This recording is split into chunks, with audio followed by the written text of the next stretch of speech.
first I look at their symptoms and I will I will on the off chance ask the client if they know what type of PCOS they have because there's 4 types and normally women don't know what they have. So I like to assume that they have insulin resistant PCOS because that's 70% of cases.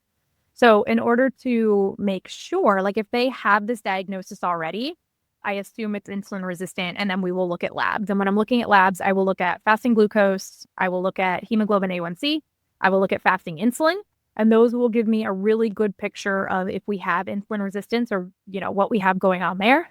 The other labs I will look at for PCOS will be HDL and triglyceride, that ratio there. If it's 3 to 1, like triglycerides are 3 times HDL, we usually have a lot of metabolic issues, which is also indicative of PCOS. So we'll look at those cholesterol labs. I'll look at HSCRP and inflammatory markers because inflammatory PCOS is also another type of PCOS that we have.